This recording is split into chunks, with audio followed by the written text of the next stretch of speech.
It's still showing the last title again. Hey, do you want to DM me? I'll just switch. I'll edit the post directly. Yeah, it's not gonna work this way.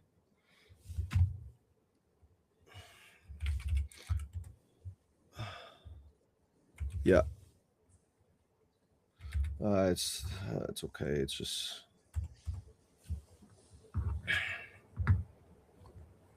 dun, dun, dun. All right. Okay, finally on track. How are you, Leo? How's it going?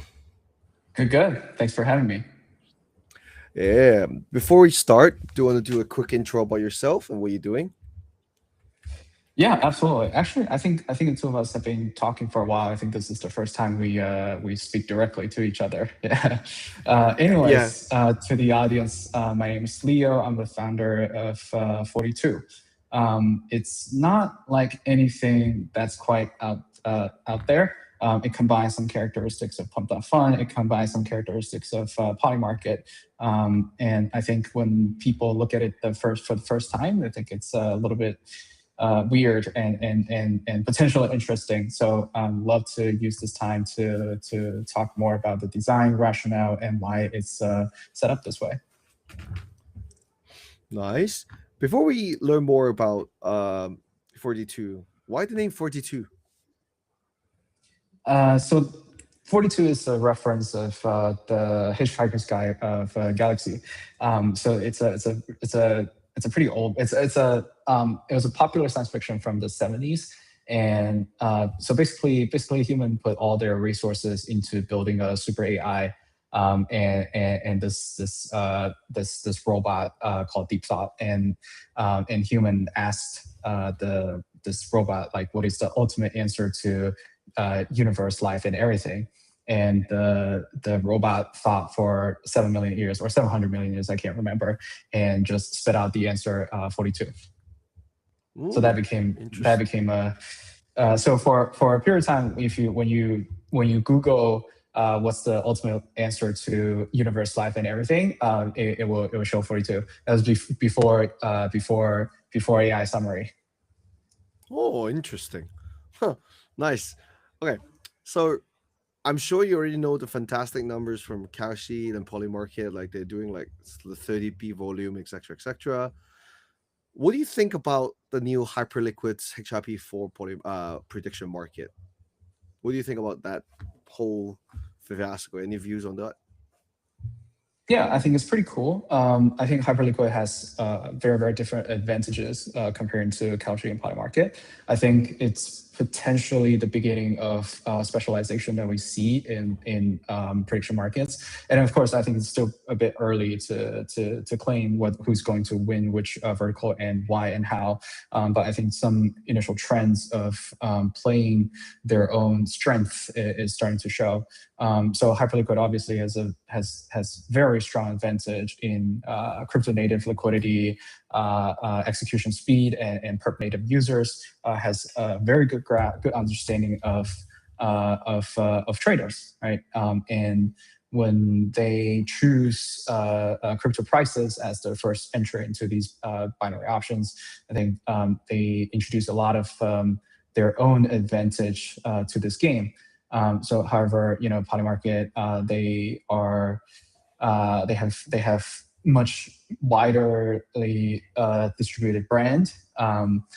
They're kind of like everywhere in much more mainstream, right? And has a larger event taxonomy, has regulatory positioning. Well, actually, Polymarket not so much compared to Kashi, but comparing to Hyperliquid, yes, and has stronger user mindshare. So I think they are approaching this problem differently.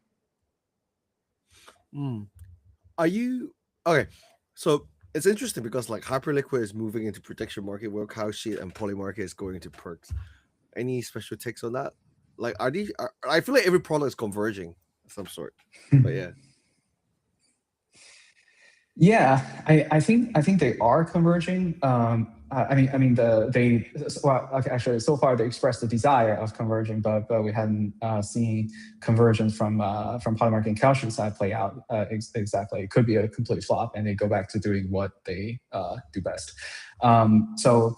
I mean, a prediction market is already a derivative in economic terms, right? Its value depends on the outcome of a future event. So technically, it's kind of a futures contract of some form, and a purpose derivative whose payoff depends on price movement. So the difference is mostly the payoff function and the user experience. Where I think when the common sense categorization of prediction market versus perp is really just a lot more on what's the underlying and as well as the experience of trading and sort of the general feeling of aesthetics when it comes to using these products. But I think the underlying is the same, right? Like I have a view, I want this specific exposure, I want liquidity, and I want to be able to enter and exit when my view changes. So, what do you think the next phase of trading is going to be like? Is it going to be like more and more financialized, professional, where there's like more charts involved, like or like options, perks, etc.? Well, perks is like simplified version of options, I guess. More social driven, more media driven, or like just yes, no, and I just feel I have a gut feel towards an event, etc. You mean trading in general, or like general sense trading, or more for a prediction market? Overall, in general, like a trend, right? Like as a trend, like people who wants to gamble or trade, etc. Because I feel like all these products out there, right?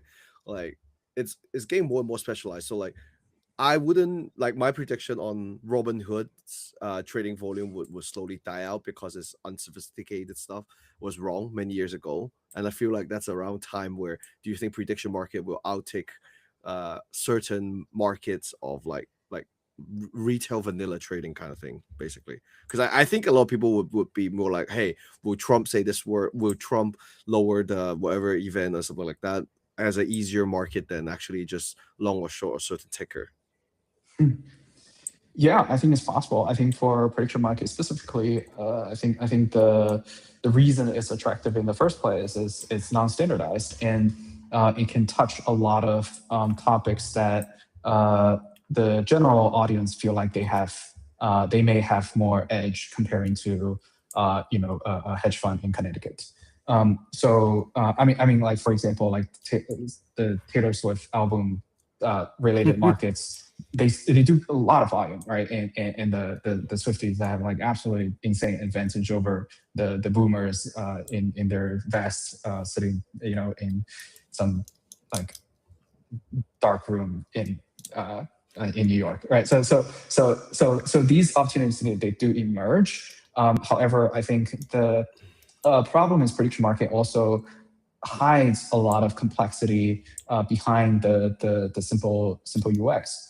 The question is very easy to understand, but the resolution rules, they can be tricky. Right? It's kind of deciphering a legal contract, and Mm, the advantage in how to understand an order book.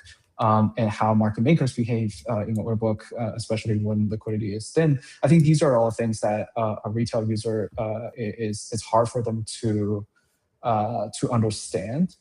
Um, mm. However, I think trading itself is also evolving as we speak. That more people have access to LLMs and use agents as sort of the execution layer of trading, and obviously there's varying degree of success, but I think overall, if we look at the time in a long enough of a horizon, I think the traditional execution edge of electronic trading could potentially be flattened by these tools. Hmm. Interesting. Uh, okay. You mentioned a lot like prediction markets. Let's say market makers, liquidity, situation, settlement, etc. I am aware that 42 is something different than the traditional. Well I don't want to use the word tradition, but like the other typical prediction market. For someone that never heard about 42 before, can you explain the difference really quickly, or overview of what 42 is?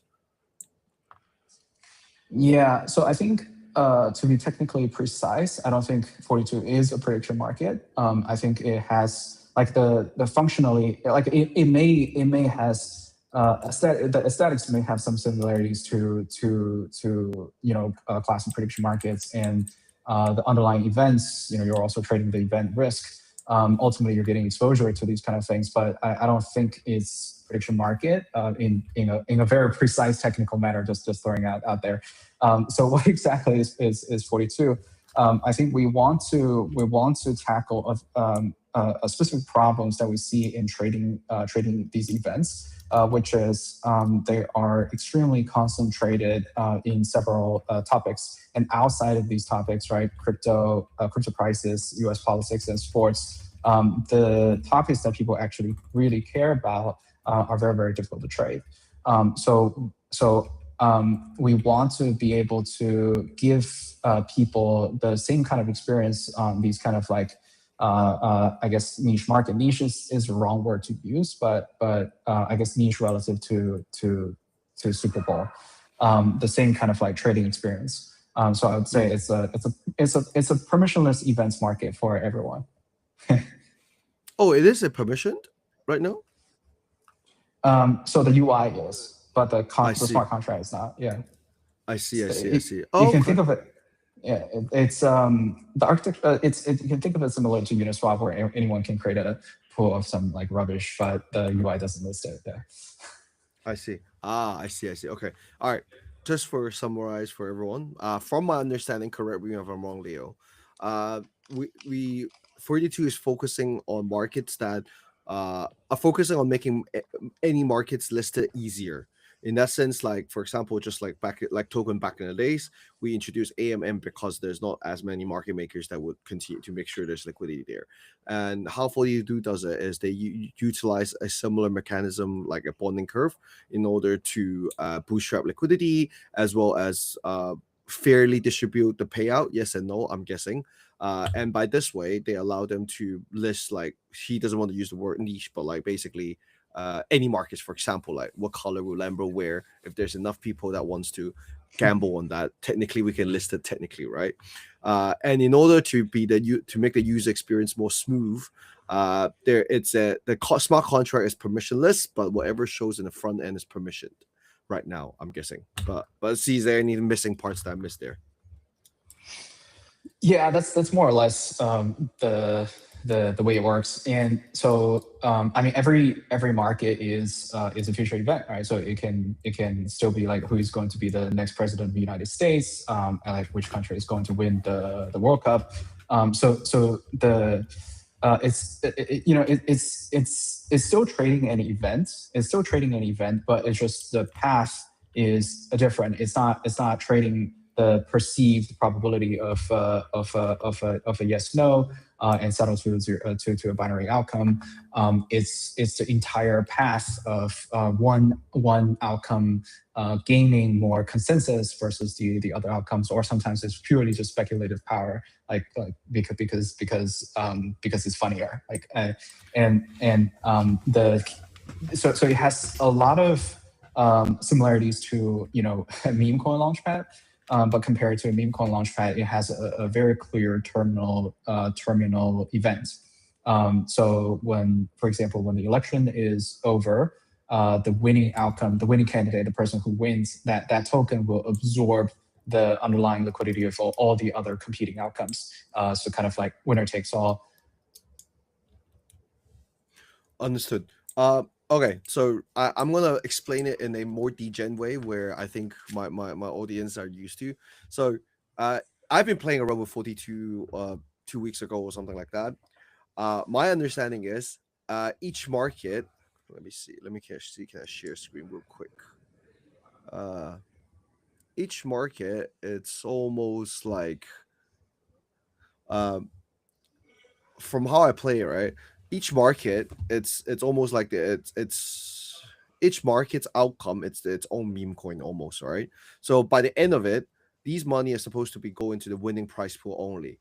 But you can be early as long as you're earlier than your next marginal buyer. Technically, you can still make money. So let's say if someone bought, let's say, Polymarket no token launch, I know people are gonna gamble on this market, but like the fact that it's so early and someone might end up buying it, or because the pot of pool winnings is gonna get bigger and bigger, the market cap technically will still go up. As you can see, like these market cap. So if you buy those, I think you can still exit early and make a profit. Leo, is my understanding and experience correct? Yeah, that's exactly right. So, I mean, before Polymarket actually launches or the events resolve, these are all just meme coins. These are entirely speculative. But compared to a pure meme coin where you only care about one single token's price, you kind of also care about how it moves relative to the other outcomes. For example, like 12 to 15 is the highest outcome, which kind of is in line with what people have been talking about, the sort of evaluation of of the thing. And like 20 to 30, like below 5B, the outcomes on the both ends, they're much lower. So it's not so much that like, oh, you just pump whatever that's funny. It's to some extent kind of grounded in I guess the current perception of things. Yeah. I thought you were gonna say logic, like logical, but yeah. So like as a speculator, just asking you, for example, let's say I know 42 is going to be one big app soon with some big investment, etc., etc. I'm trying to farm its points. I come here and I want to figure a market to bet on. I'm like, all right, like Poly market surely will be the hottest one, right? Technically, if I look into the FDV, look at it, I was like, hey, there's no way it's gonna be below 5B, but since it's a 4K MCAP, technically, if 42 were to blow up in a week or so, surely someone will bet on this. And if I buy this now, and the MCAP goes bigger, technically I'll still make the same multiple, right? Let's say if the MCAP goes to 10K afterwards, etc. Yeah, and you can just obviously make sure that you exit the position before the market resolves, because when the market resolve and that's the wrong outcome, your It will money go goes to zero. the yeah. Understood. Okay. So it's almost like a meme coin with a deterministic ending, basically. Exactly, yeah. Nice. Okay. I think okay. So what kind of markets you guys been listing or focusing on trying out for attention actually? Yeah, so FTV markets are the most popular requests. We get a lot of these from all these different trading communities. They want to trade like these the FTV of these very arcane tokens that I've never heard before, and like just that's a very popular request because also on Polymarket it's very difficult to trade these weird tokens because like professional market makers, they're not super motivated or know how to provide liquidity for these tokens, and they know a lot of these tokens are like getting manipulated. So professional market makers are not touching the FTV of these, whereas in this format, it's much easier because you are you don't trade against professional market makers. You kind of trade against the other outcomes. Actually, So uh, how yeah, does these sorry. FTV market get listed on Poly Market or on 42? Is it like a request and then they'd be like, oh, if you have a market maker, you can come on kind of thing, or is it like a self-listing process?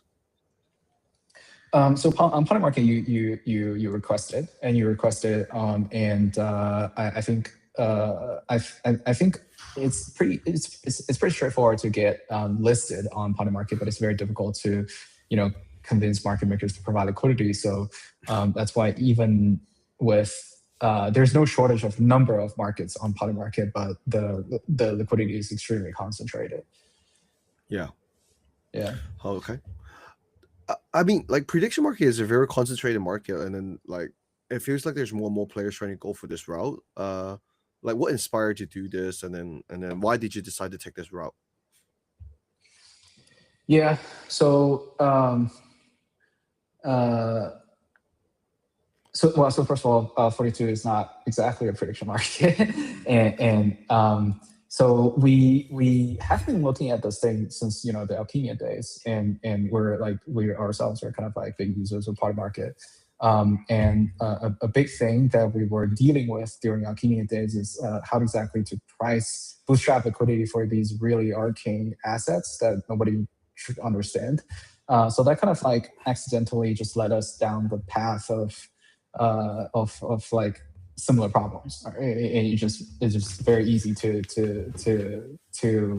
find that these things are related. Like our end goal with 42 is not necessarily that like, hey, we want to create something that's mechanically different from Polymarket for the laws. I think there's there's a real gap here. Right? There's a real gap in topics that people do find interesting and people do want to get exposure, but very difficult to trade on these conventional markets because they are very heavily dependent on existence of junk Wintermute. And I think it kind of defeat the purpose if the slogan of Kalshi, etc., is to trade everything. Then we just want to give people what they want, right? We just want to give people what they want to trade. And in order to solve that, it cannot have the same kind of dependency on market maker, right? Like it can't really create a market on this like K-pop celebrity, whether they're going to divorce or not, and there's no market maker going to ever touch that. And in the future, we foresee that like agents probably will want to create their own market that have underlyings that are different from what human desire to trade, and these markets are probably like very different frequency, very different format as well, and it's not gonna fly if a bunch of bots they're like, okay, we create a market, we need to call up Wintermute and ask them to provide liquidity for this 10 millisecond market. Actually, when the market is created, I'm guessing it's like bonding curve where the more users go into it, a little bit of it goes into the liquidity or something, right? Yeah. Is that how the liquidity is built on? I see. And is there a limitation in that? Does that mean like the market couldn't really get to like a huge scale because like it really depends on how much people are putting in, or does it go to a point where like let's say you list one market and then somehow it become like the hottest thing, and then slowly it can become like an actual like a bigger meme coin kind of thing at a point? It's theoretically possible.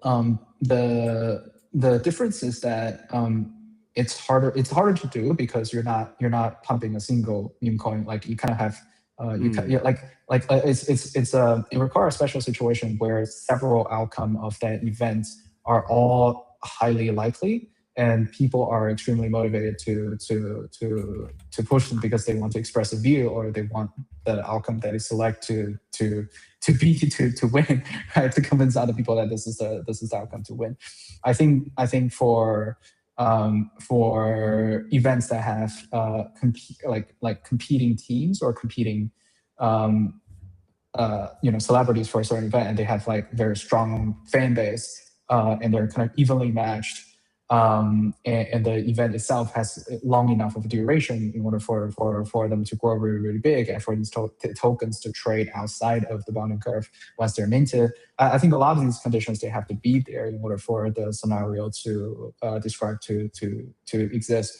But our goal is not exactly to mimic the kind of success pattern of meme coin launchpad, because I think that for people who are familiar with that game, it also takes tons and tons of work, and it's kind of, the playbook is kind of very well understood.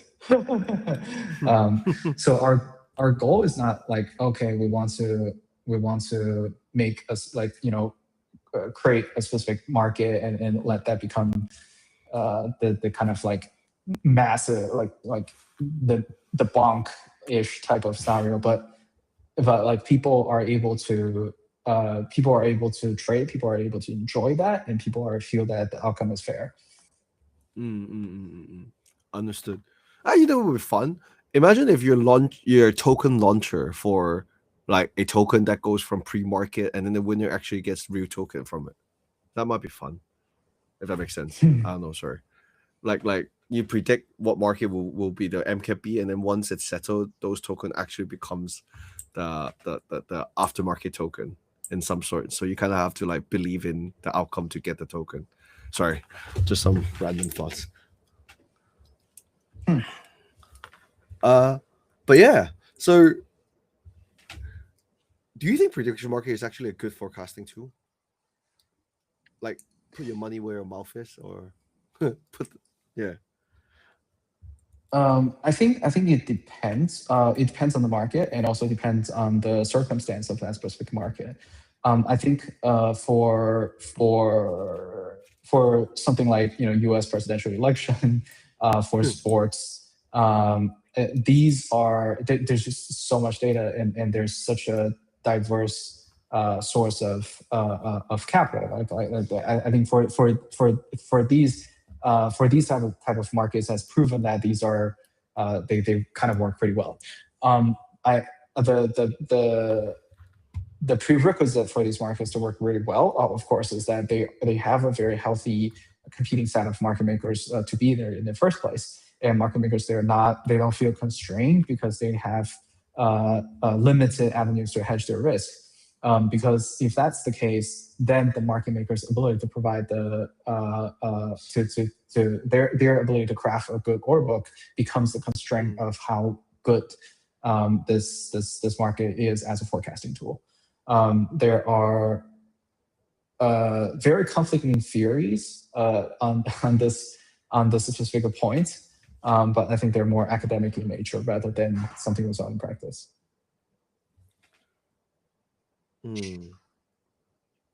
Wait, so does that mean if a market has a big enough scale, and if you assume money allocation is smart, like let's say because like there might be some hardcore NBA fan like Mark Cuban like throwing money in the market, just say like he will win kind of thing, and then it should be source of truth, but like people are genuinely not 100% like logic driven. That's why it might not be source of truth. Is that basically what you're saying? I think it's not entirely a function of the size of the market, although it definitely helps. So, for example, there are certain markets where, for example, whether U.S. will invade Venezuela, that particular market,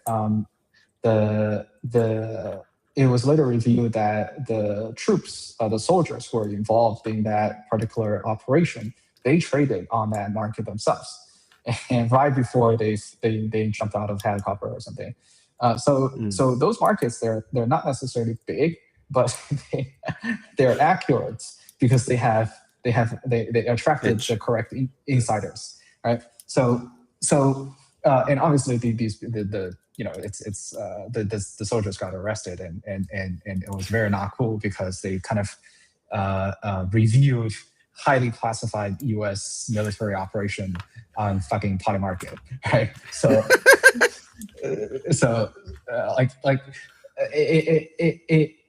in that sense, that particular event was a highly accurate forecasting tool, but it was not only necessary because it of was insider trader. Yeah. I see. All right. So, do you think? I guess this question is similar. Like, all right, assuming you're not an insider, is prediction market just gambling? I think it also depends on the specific market. I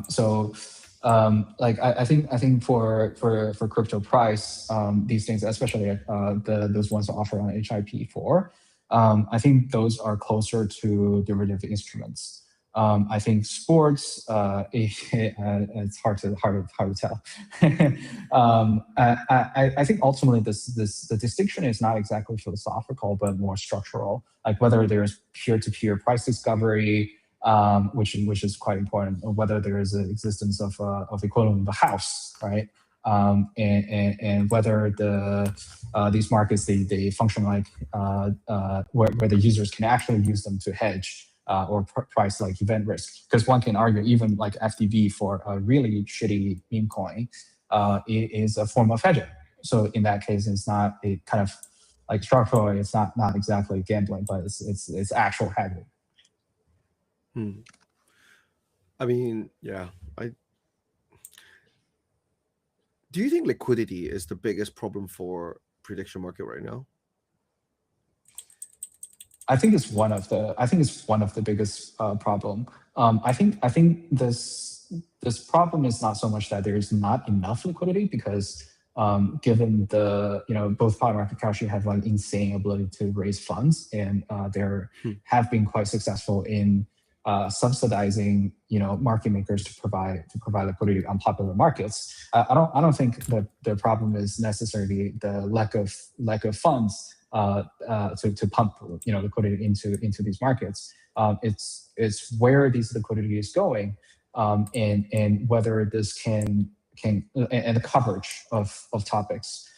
So in order for external market makers to provide liquidity on these things, they need to feel that okay, they're relatively risk neutral. They have other places where they can hedge their inventory risks, and they kind of understand these markets well enough. And there's no insiders like U.S. soldier, because there's no way they would know about military operation as accurately as like soldiers on the ground. Like there's just a lot of the events they just don't have that information edge compared to the actual users. So as a result, the liquidity is extremely concentrated, and I think even with Polymarket continue to raise funds and continue to subsidize their market makers, that structurally doesn't change.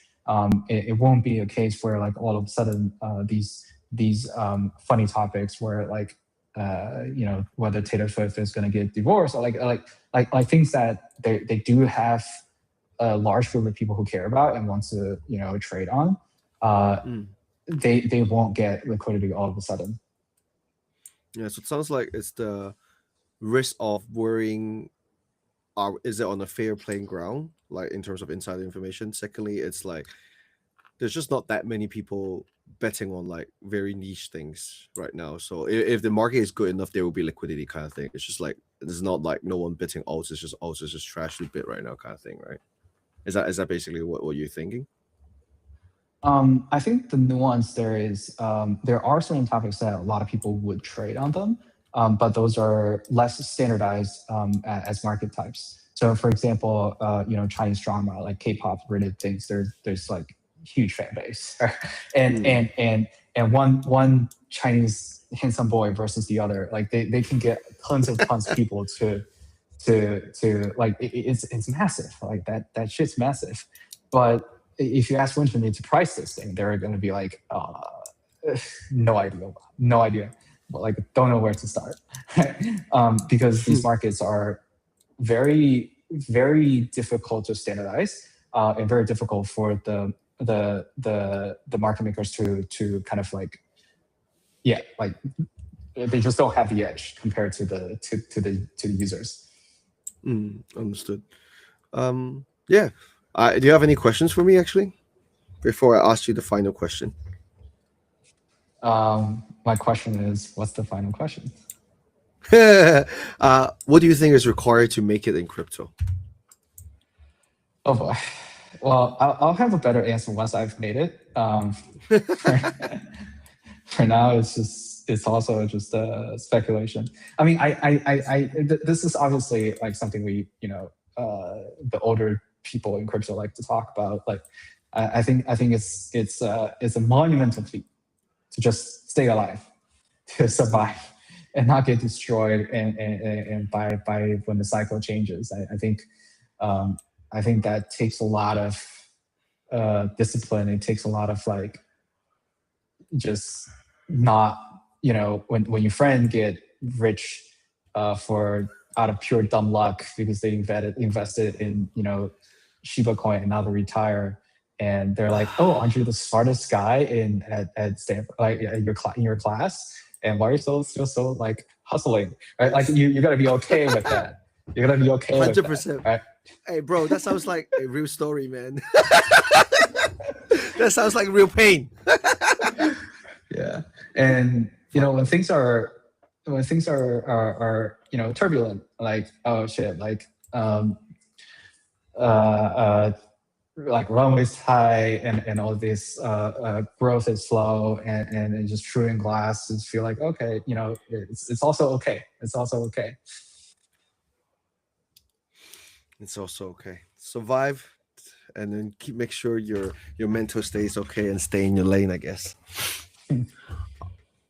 All right. Yeah. Thank you for today, Leo. I guess anything else you want to share before we jump off? Yeah, I would love for everyone to check out 42.space. We have a lot of exciting announcements and slash updates coming up. Yeah, just Sounds try good. it. All right. Thank you, guys. See you later.